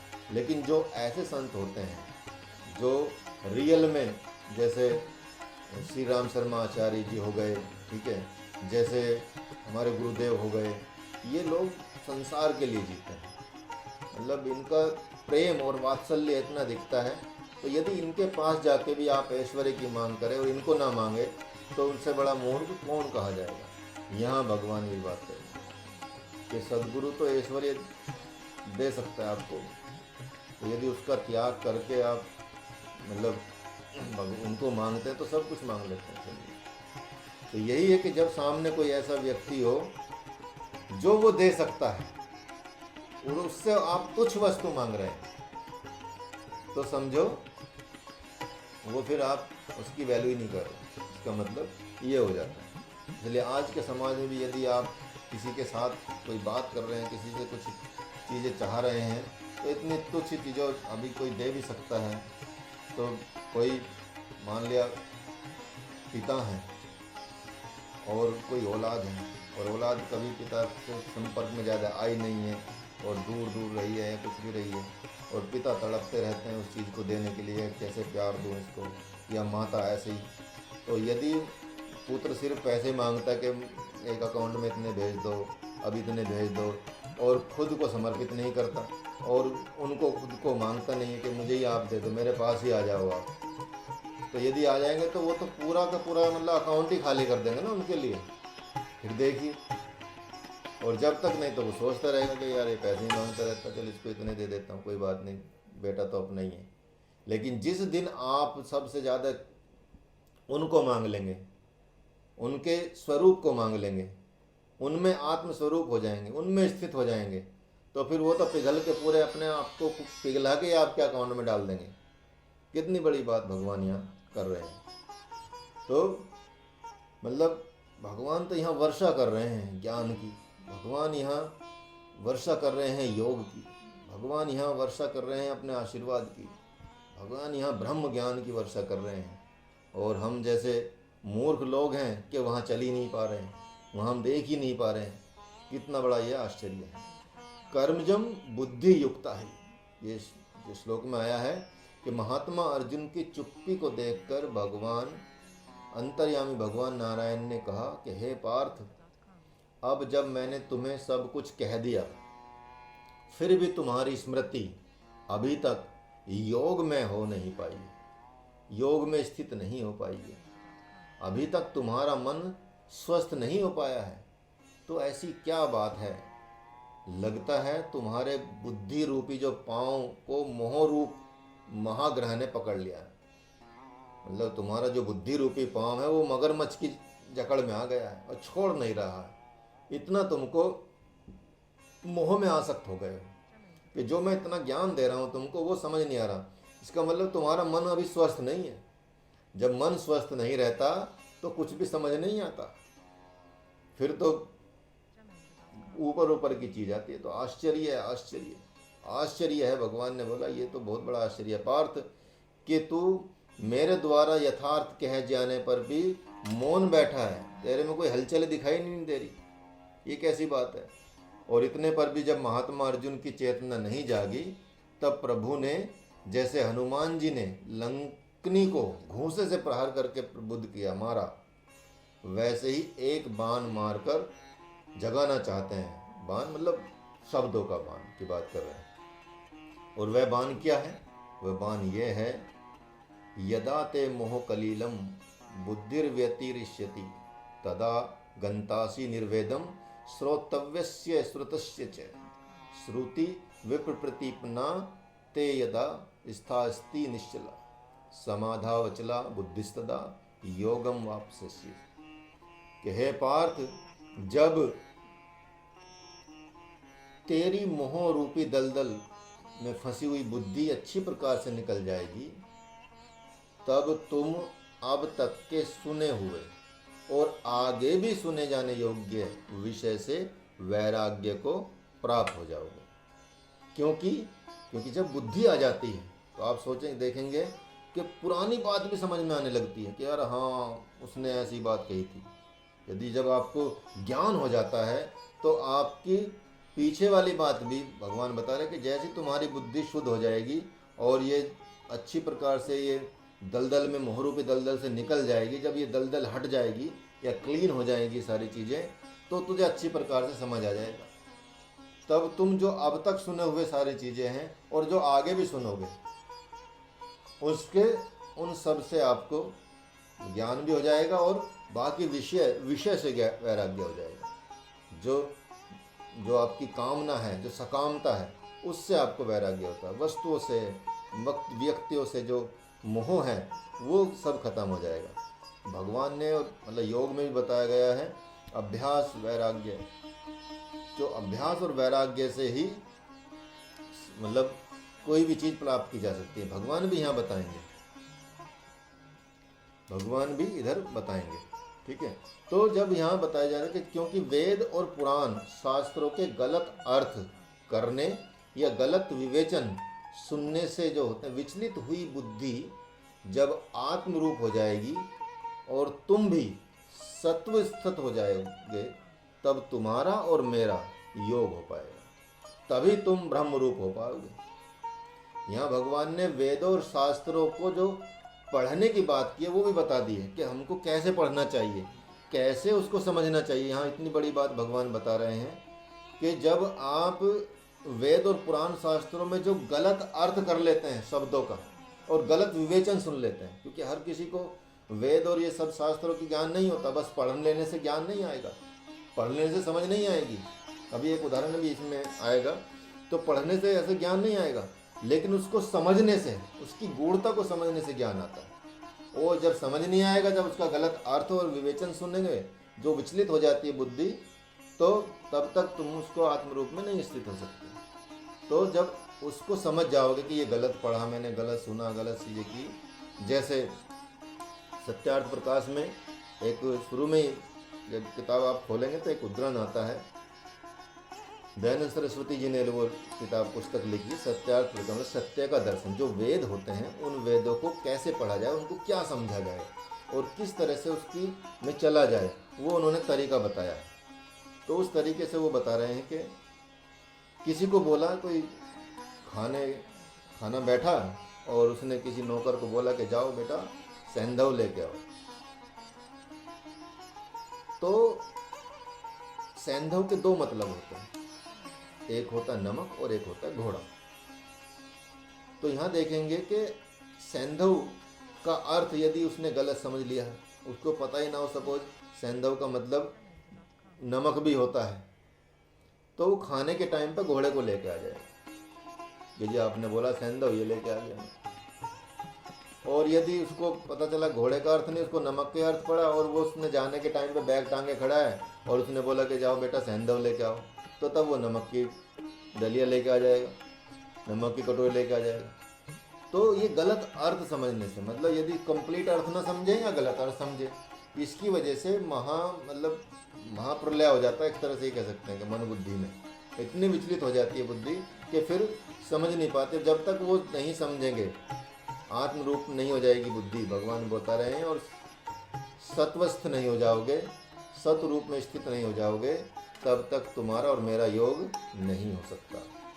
मतलब भगवान से योग करने के लिए एकदम पवित्रता, एकदम क्लीन पवित्रता की आवश्यकता होती है। सब कुछ खत्म करना होता है, विषय को खत्म करना होता है, कामना खत्म करना होता है। सिर्फ एक ही कामना, आसक्ति को खत्म करना होता है। सिर्फ एक ही आसक्ति रहती है, ईश्वर में आसक्ति, उनकी भक्ति में आसक्ति और उनके प्रेम में आसक्ति, तब तुम ब्रह्म रूप हो जाओगे। तो ऐसी इसी का एक उदाहरण बता रहे हैं कि एक, इसके लिए देखो कितना बढ़िया उदाहरण है यहाँ पे, कि एक सामवेदी आचार्य के पास, जो सामवेदी आचार्य होते हैं, जो वीणा, मतलब सामवेदी आचार्य का मतलब है संगीत में पारंगत होते हैं, संगीत में एकदम गुरु होते हैं, उनके पास वीणा सीखने के लिए एक जिज्ञासु पहुँचा, मतलब कोई सीखने के लिए पहुँचा, और उसने प्रार्थना की कि गुरुदेव मुझे भी वीणा सिखा दें, इस विषय का अपना शिष्य बना लें, ये जो वीणा है इसका मुझे शिष्य बना लें। तो गुरु ने पूछा कि पहले कुछ बजाया है तूने? गुरु ने ये बात पूछी उससे। बालक ने कहा जी जी, मैं सरगम निकाल लेता हूँ और कुछ राग रागनियाँ भी निकाल लेता हूँ और कुछ इस पर भजन भी गा लेता हूँ। तो गुरु ने कहा कि देख भाई, ठीक है, अच्छी चीज़ है, तुझे आता है, लेकिन तुझे 12 साल लगेंगे। तो शिष्य ने कहा कि ठीक। उसी समय एक दूसरा जिज्ञासु भी आया, उसने कहा कि शिष्य बना लेंगे क्या गुरुजी मुझे? तो उन्होंने कहा क्यों नहीं, लेकिन पहले से कुछ बजाना जानते हो क्या? गुरुजी ने वही प्रश्न दूसरे बालक से भी किया। तो उसने कहा कि नहीं, अभी वीणा के तार पर हाथ नहीं गए हैं। तो गुरुजी ने कहा सोच लो। कहा कि क्या? कि देखो पूरे तुमको 3 साल लगेंगे। अब ये सुनते ही जो पहले वाला जिसको 12 साल लग रहे थे वो एकदम उसके कान खड़े हो गए। तो ये क्या बात है कि 12 वर्ष वाले बच्चे ने कहा कि 3 साल और 12 साल, ये तो बहुत बड़ा अंतर होता है भगवान गुरुदेव, जबकि मैं तो कुछ बजाना भी जानता हूँ। तो ये क्या रहस्य है, इसमें क्या रहस्य है? तो यहाँ एक अद्भुत पहेली है कि ऐसा है तुम अब तक जानते हो तो उसको नकारना पड़ेगा, और उसे नकारने में तुमको बहुत समय छूटेगा नहीं आपसे, उसको छोड़ने में बहुत टाइम लग जाएगा, और जब नकार दोगे तभी मैं तुम्हारे लिए सार्थक सिद्ध हो पाऊंगा, क्योंकि मेरी जो शिक्षा है वो डिफरेंट है। जो तुम सीख के आए उसको छोड़ दो भाई, क्योंकि उसको त्यागने में तुमसे वो त्यागी नहीं जाएगी जल्दी से, इसलिए तुमको 12 साल लगेंगे। इसको कुछ नहीं आता, इसको जो मैं सिखाऊंगा वही इसके अंदर जाएगा। आप देखिए कितनी बड़ी चीज़ है, कहाँ से भगवत गीता से ले लेके लोगों ने बड़ी बड़ी किताबें लिख दी है। यहाँ पे एक किताब का मैं उदाहरण दे रहा हूँ, जो भगवत गीता की शिक्षा, अब मतलब इनको तो सब जानते ही हैं, रोबिन शर्मा है। रोबिन शर्मा की पुस्तक आती है ए monk who sold his Ferrari. तो उन्होंने एक स्टोरी बताई किसी वकील की विदेश के, कि भाई ऐसा है, वो उसको हार्ट अटैक हुआ, बहुत अमीर आदमी था, फरारी वरारी, मतलब इतना अमीर था कि वो पूरे शहर में उसका नाम था, इतना अमीर व्यक्ति था और वकील बहुत पॉपुलर था। लेकिन हार्ट अटैक आया तो वो डॉक्टर, मतलब उसका कोई संपत्ति काम नहीं है, डॉक्टर ने बोला कि देखो तुमको सेहत का ख्याल रखना पड़ेगा, कि अगर अगली बार आएगा तो अगली बार तुमको हम बचा नहीं पाएंगे, चाहे तुम्हारे पास कितना भी पैसा। अब वो व्यक्ति को बहुत इस बात से दुख हुआ कि यार ये तो बहुत, मैं किस चीज़ में अपनी ज़िंदगी ख़त्म कर रहा था, इतना पैसा कमा के मैं। तो उसने क्या किया, सारा पैसा अपने घर परिवार को, बच्चों को सौंपा कि भैया है ये लो, और फरारी को बेच दिया। उसके जो पास फरारी थी उसको सोल्ड आउट किया, और वो लगभग 55-56 साल का व्यक्ति था। वो इंडिया आ गया इस खोज में कि अब मैं सिर्फ योग में प्रतिष्ठित हूँ। वो इंडिया आया, घूमा, बड़े बड़े संतों से, ऋषियों से मिला, योग की विद्याएं सीखी। एक उसने ऐसी घाटी का जिक्र किया है जहाँ लोग बूढ़े नहीं होते, संभाला घाटी, वो हिमालय में छिपे रूप में रहती है, और उसके रास्ते भी सिर्फ वही योगी जानते हैं जो उसके अंदर रहते हैं, और वो जब बाहर आते हैं वो चाहें तो वो किसी को ले जा सकते हैं, वैसे आपको मिलेगी नहीं। तो उस वैली का उसमें जिक्र किया उसने, संभाला वैली, ठीक है। लेकिन जब वो जाता है वापस, सब योग वो करके 55 या 50 का भी होगा, तो 5-6 साल भी उसको लगे होंगे सब चीज़ें करने में। तो जब वापस जाता है, अपने मित्र के पास जाता है, तो वहाँ वो उसको देखकर हैरान होता कि भाई तुम कौन हो, कहाँ से आए हो। मैं कहा कि भाई मैं तुम्हारा दोस्त हूँ, अभी तो गया था वकील जो था। तो वकील कि तुम तो 55-56 साल के थे, तुम तो 32 साल के लग रहे हो, 30-32 साल के लग रहे हो, ये कैसे चमत्कार हुआ? कि आजा बताता हूँ। तो अब वो ने बोला ठीक है चाय मंगा ले भाई। मेज रखी हुई थी टेबल, और टेबल पे बिस्तर वो लगा हुआ था, चादर बिछी हुई थी, जो मेज पोश होता है।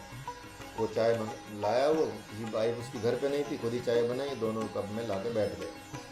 अब उसने, जो योगी था जो आया था, उसने चाय डालनी शुरू की कप में, और कप में चाय डाल दी।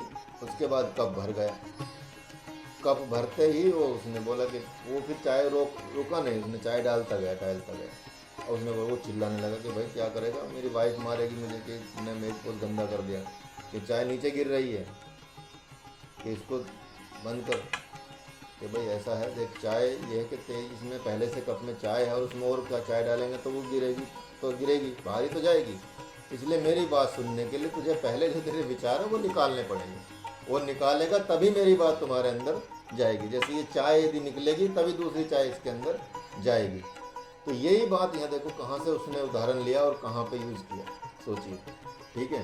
तो यहाँ पे ये इतनी बड़ी, भगवान ने गीता जी में सब चीज़ पहले से ही बता दी है, ठीक है। तो यही है कि उसको, हमको अपने जो हमने जो सीखा है, जो वेदों से, इससे सब चीज़ें, यदि हम भगवान को प्राप्त करना चाहते हैं तो सदगुरु की आज्ञा में चले जाइए, भगवान की आज्ञा में चले जाइए, सदगुरु की आज्ञा में चले जाइए, और उसमें आज्ञा के तहत जो भी आप कर्म करेंगे वही कर्म आपका भगवान के तरफ बढ़ता चला जाएगा, ठीक है। तो यही बात भगवान ने यहाँ पे बताया है। श्रुति विप्रतिपन्नाते, कहीं कुछ सुन लिया, कहीं कुछ सुन लिया और उस सुने हुए के दलदल में फंस गए। तो उपनिषद कहता है कि वेद पुराण शास्त्र क्या है, ये अद्भुत कटीली झाड़ी है जिसमें फंस गए तो निकलना बड़ा कठिन हो जाता है। कैसे कठिन हो जाता है, इसका भी उदाहरण यहाँ एक कि काशी से एक वेद पुराण शास्त्र पढ़कर एक बालक लौटा। अपना मतलब एक बच्चा गया था काशी में और वो पूरा वेद शास्त्रों का पुराणों का अध्ययन करके आया, और जो उसका पिता ब्रह्म ज्ञानी के पास, उसका पिता थे वो ब्रह्म ज्ञानी थे, उनके पास बिना प्रणाम किए सहज में बैठ गया। उसने प्रणाम भी नहीं किया अपने पिता को, क्योंकि विद्या का उस पर नशा था, उसके अपने ज्ञान पे नशा था, और उसमें चूर चूर होकर वो बैठा था मस्ती। तो उसने कहा, उसके पिता ने, अरे बेटा तूने मुझे प्रणाम ही नहीं किया। बेटे ने कहा कि पिताजी, ब्राह्मणों में वही श्रेष्ठ होता है जो वेदों का संपूर्ण ज्ञाता होता है। तो मैं तो समझता था कि इस न्याय से मेरे को तो आप ही प्रणाम करने का अधिकारी है, आपको मुझे प्रणाम करना चाहिए। कि मैं क्योंकि ब्रह्म और संपूर्ण वेदों का ज्ञाता हूँ तो मैं सब ब्राह्मणों में श्रेष्ठ हो गया, तो इसलिए तो मैं तो समझता हूँ कि मैं तो आपसे भी श्रेष्ठ हूँ, इसलिए तो आपको खुद मुझे प्रणाम करना चाहिए। अच्छा, तुम वेद ही जानते हो या वेद की आत्मा को भी जानते हो, ये बताओ। पिता ने उनसे पूछा। पुत्र ने कहा कि वेद की आत्मा भी होती है क्या? उसने कहा कि हाँ, क्यों नहीं, वेद की आत्मा भी होती है। उनके पिताजी ने कहा। फिर उसने कहा, बेटे ने ये तो मैं नहीं जानता, आप ही बताएं वेद की आत्मा क्या होता है। पुत्र ने पूछ लिया कि अरे वेद की आत्मा क्या है? वेद की आत्मा तो ओम है, क्या तुम ओम को जानते हो? पिता ने कहा, ये बात उनसे गई। उन्होंने कहा, नहीं मैं नहीं जानता। ये ले मेरा प्रणाम स्वीकार करें पिताश्री, और वेद की आत्मा ओम को जानने के लिए मुझे आज्ञा दें।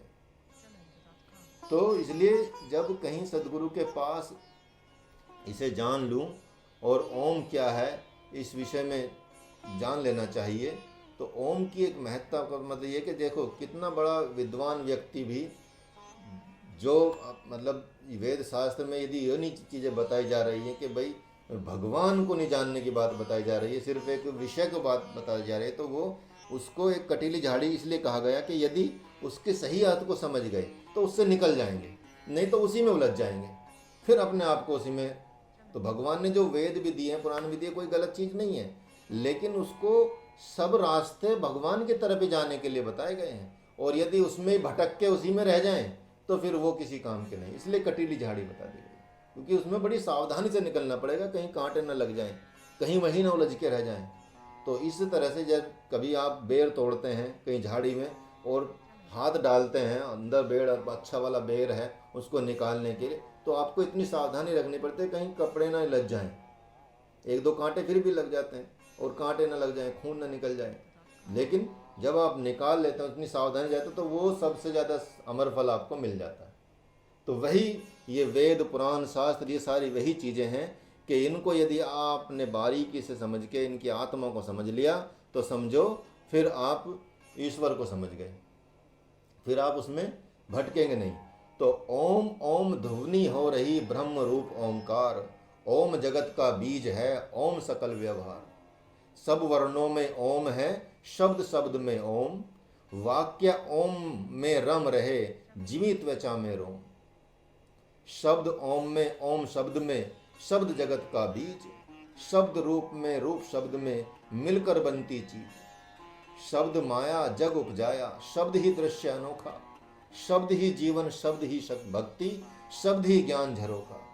शब्द ही आदि मध्य है, शब्द ही अंतर्याया, जितने जग में रूप बने हैं सब में शब्द समाया। ओम का जो ओंकार है वो सब में समाया हुआ है। तो इसलिए ये ऐसी चीज़ है कि इसको बहुत ही समझना पड़ेगा। तो यहाँ आप देखेंगे कि एक छोटी सी बात है कि जो माया रूप में फंसे रहते हैं लोग, दलदल में फंसे रहते हैं, राजनीति के दलदल में अब न कहो आने को, ज्ञान ध्यान की धुनी रमाऊं अब न कहो जाने को। तो एक कोई व्यक्ति केकड़े ले जा रहा था अपनी टोकरी में और उसे ढक नहीं रखा था। एक ने पूछा कि तुम केकड़े ले जा रहे हो भाई इस टोकरी में, लेकिन इसे तो ढक नहीं रखा तुमको, ये तो सारे गिर जाएंगे नीचे। तो मल्लाह जो ले जा रहा था उसने कहा कि ये सब जाने वाले नहीं है भाई कहीं, क्योंकि मैं जानता हूँ कि इनमें से एक निकलने का प्रयास करेगा तो दूसरा उसकी टांग खींच लेगा। तो ये केकड़ों का व्यवहार होता है कि वो टोकरी से किसी को जाने नहीं देते हैं, दूसरा निकलेगा चढ़ेगा वो उसकी टांग खींच लेगा। तो जो माया रूपी दलदल में फंसे हुए लोगों की भी यही हालत होती है। यदि आप निकलना चाहेंगे ना, यदि आप, बहुत से लोग आपको बताएंगे कि अच्छा मैं भगवत गीता का क्लास करती हूँ या करते हूँ, तो वो सोचेगा अरे क्या रखा इन चीज़ों में, तू अपने परिवार को देखो, कमाई धमाई देखो, थोड़ा आगे बढ़ो। वो निकलने ही नहीं देगा, टांग खींचने की कोशिश करेगा। तो ये जो माया रूप में फंसे, जो माया में इतनी दलदल में फंसे रहते हैं, वो जल्दी से निकलते नहीं, और जो निकलने का प्रयास करता दूसरा व्यक्ति उसको खींच लेता है। इसलिए बड़ी सावधानी बरतनी पड़ती है। तो यदि किसी को अशांति है तो वह जान ले कि कहीं न कहीं वो मोहरूप दलदल में फंसा हुआ है। समस्या तब होती है जब आपका वह दलदल सद्गुरु को तो दिखाई पड़ता है पर आपको दिखाई नहीं पड़ता, तब उसे आपको निकालने में बड़ा समय लग जाता है। क्योंकि यदि आपको अपना दोष दिखाई पड़ जाए तो फिर कोई भी निकलवाने के लिए हेल्प कर देगा, सद्गुरु आपको एकदम तैयार कर देंगे। लेकिन जब दोष ही नहीं दिखाई पड़ रहा और गुरुदेव बार बार बोल रहे हैं कि भाई तेरे में ये दोष है, ये दोष है, और उसको वो दोष दिखाई नहीं पड़ा, तो गुरु में भी दोष उत्पन्न हो जाएगा उसके अंदर। वो फिर वो मंत्र भूल जाएगा, ओम सहना अवतु सहनो भुनक्तु सह वीर्यं करवावहै तेजस्वी नाम धीतमस्तु मां विद्विषावहै। आज तो हम श्लोक बोलना भी भूल गए शुरू में, लेकिन कोई बात नहीं, बीच में भूल गए। देखो संयोग, भगवान ने क्या कृपा, क्या रचा, क्या सिस्टम रचा कि वो श्लोक ही बुलवा दिया। ठीक है, ये भगवान की वाणी का लाभ होता है। तो ये समझिए कि अगर हमको अपना दोस्त पता चल जाए तो फिर हम निकाल सकते हैं, अदरवाइज माँ विद्विषावहै कि गुरुदेव हमको में हमें कोई दोष न देखें या हम गुरुदेव में कोई दोष न देखें, ऐसी बुद्धि हमको कभी देना नहीं, तो वो वाली बात वो भूल जाते हैं। अगर ये आपको खुद का अपना दोष दिखाई नहीं पड़ता, इसलिए पहले अपनी तरफ अपना एनालाइज करें, अपना स्वाध्याय करें। तो यहाँ भगवान मानो कह रहे हैं यदा ते मोह कलिमम श्रुति विप्रतिपन्नाते, कि भगवान मानो कहे पार्थ मैं एक विशाल नदी के किनारे दलदल में फंसे हुए हाथियों को देख रहा हूँ और बहुत प्रयत्न करने के उपरांत भी उन्हें कोई भी निकाल नहीं पाया। अब तो उनमें कीड़े भी पड़ गए, उन हाथियों में तड़प रहे हैं। ऐसे एक हाथी को फंसे हुए, कुछ हाथियों को फंसे हुए दलदल में देख रहा हूँ। भगवान बता रहे हैं अर्जुन को कुछ बात कि देखो, लेकिन वो सारे प्रयत्न फेल हो गए उनको निकालने के, और वो निकल नहीं पा रहे हैं और उनमें कीड़े भी पड़ गए और तड़प रहे हैं। तो बताओ अब तुम्हारे पास क्या उपाय है निकालने का? तो मानो महात्मा अर्जुन ने कहा कि हाँ प्रभु है, उपाय है। किसी भी उपाय से यदि उनको वध हो जाए, अन्यथा ये तो महीनों को छटपटाते रहेंगे।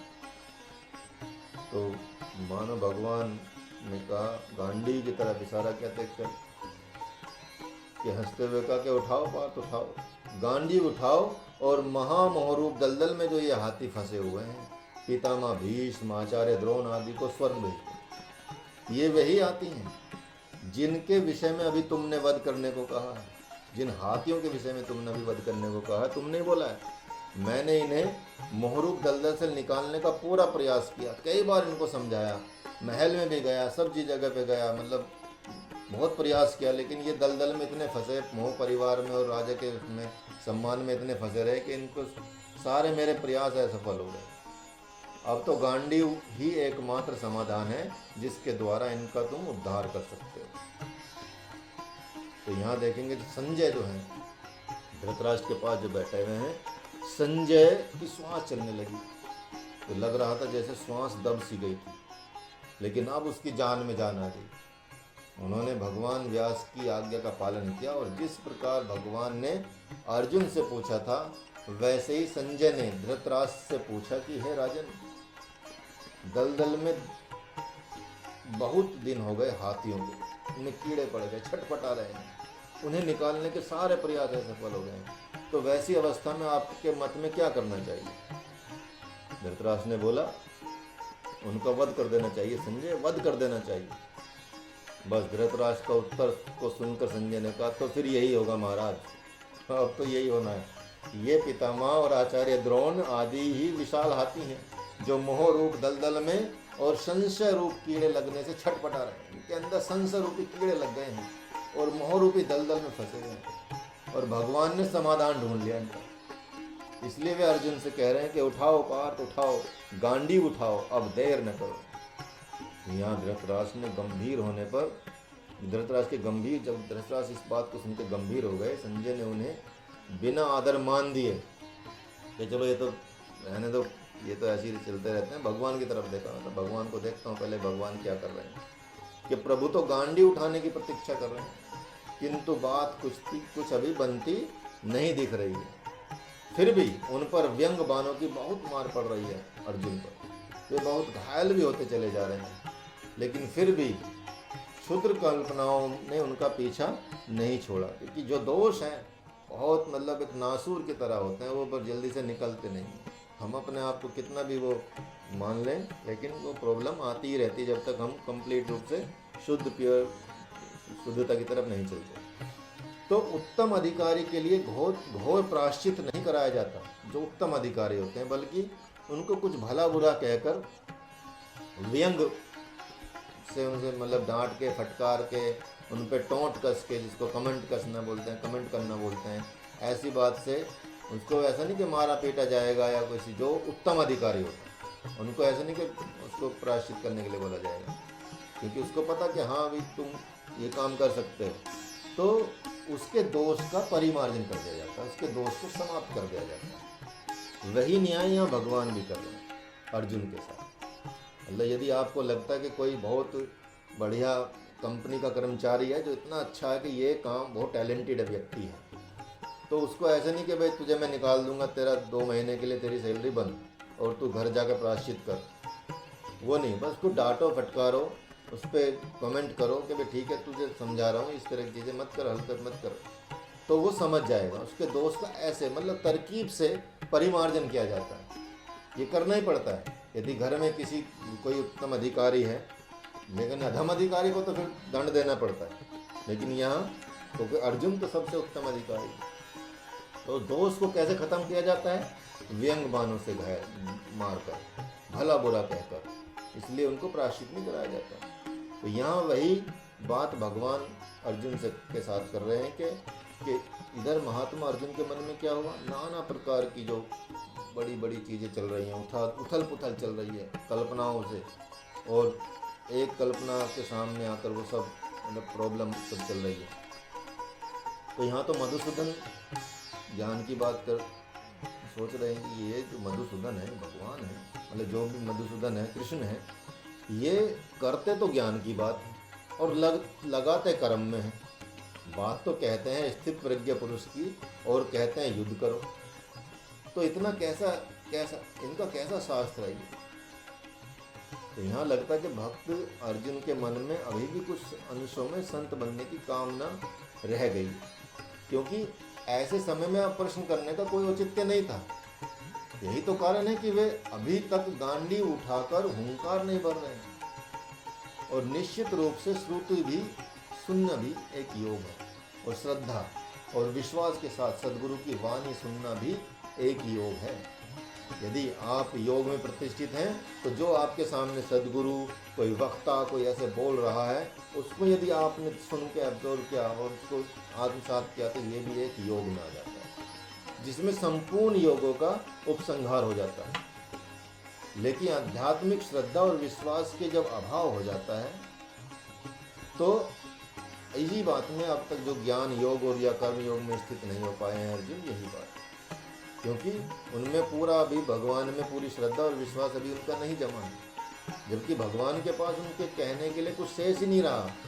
तो अब लगता है कि इनका मोह गरुड़ के मोह से भी बड़ा चढ़ गया है। और इनके माध्यम से ही ये पता चलता है कि जब सदगुरु के पास शिष्य उपदेष्टा बन जाए तो ये जान लेना चाहिए कि उसमें महामोह प्रकट हो गया। तो अब देखते हैं कि माया के वशीभूत हुए कौन सा प्रश्न अर्जुन भगवान से करते हैं। भगवान से अर्जुन कर रहे हैं प्रश्न, स्थित प्रज्ञस्य का भाषा समाधिस्तस्य केशव स्थिति किम प्रभासेत किमासीत व्रजेत किम। अर्जुन यह कहते हैं कि हे केशव, समाधि में स्थित प्रज्ञ पुरुष का क्या लक्षण होता है? स्थित प्रज्ञ कौन होता है? आपने जो इस तरह की बात की है कि स्थित प्रज्ञ पुरुष का लक्षण क्या है, जिससे कि मैं उसे पहचान लूं कि वह स्थिर बुद्धि पुरुष कैसे बोलता है, कैसे बैठता है, कैसे चलता है। तो यहाँ अर्जुन ने प्रश्न किया भगवान से। भगवान अर्जुन पूछ रहे हैं कि स्थित प्रज्ञ किसको कहते हैं? वो कैसे बोलता है व्यक्ति जो स्थित प्रज्ञ होता है, उसकी बुद्धि कैसी होती है, कैसी वो चलता है, कैसे बैठता है, कैसे खाता है, कैसे पीता है, मतलब उसका लाइफ स्टाइल क्या है, उसको कैसे पहचाने हम। तो यहाँ भगवान देखो कितना अच्छे लक्षण बताएंगे उनके, कि यहाँ तो एक तरह से दो बात हो गई कि एक अपने स्वरूप को प्राप्त हुए स्थित प्रज्ञ पुरुष का लक्षण क्या है, एक तो ये हो गया, तथा उसका व्यवहार क्या होता है, उसके लक्षण क्या हैं और उसका व्यवहार क्या है। किसी भी व्यक्ति का कि दो चीज़ें आप देखेंगे पहचानने के लिए। यहाँ देखो ये सब समाज से जुड़ी, मतलब भगवान ने मतलब एक तरह से ऐसी अमृत वर्षा कर रहे हैं कि हमको अपने जीवन में उतार लिया जाए इन चीज़ों को, तो सोचिए कि हम कितने एकदम सुखी और संपन्न हो जाएंगे और हमको हर चीज़ एकदम कितनी आसान लगने लगेगी। मतलब हमको किसको कैसे पहचानना चाहिए? व्यक्ति को लक्षणों से और उसके व्यवहार से। यदि किसको लक्षण समझ नहीं आ रहे तो व्यवहार से पता चल जाएगा, किसी को व्यवहार समझ नहीं आया तो लक्षण से पता चल जाएगा। तो ऐसे व्यक्ति कौन अच्छा है, कौन बुरा है, कौन हमारे लिए अच्छा रहेगा, कौन कैसा रहेगा, तो ऐसे व्यक्ति को पहचानने के लिए उसके लक्षण और उसके व्यवहार को पहचानना होगा। यहाँ भगवान बता रहे हैं कि स्थित प्रज्ञ जो होता है वो अहिंसक होता है, वो कभी हिंसा नहीं करते। इसका मतलब वो वेजिटेरियन होता है सिंपल सी बात है, ठीक है। यहाँ और मतलब भगवान तो इतने दयालु हैं कि कसाई तक को भी ब्रह्म ज्ञान दे देते हैं, ऐसी कई कहानियाँ। तो स्थित प्रज्ञ तो अहिंसक होता है, लेकिन जब वो छोड़ देते हैं हिंसा, तो स्थित प्रज्ञ क्या होता है, उसके क्या है, अहिंसक होता है।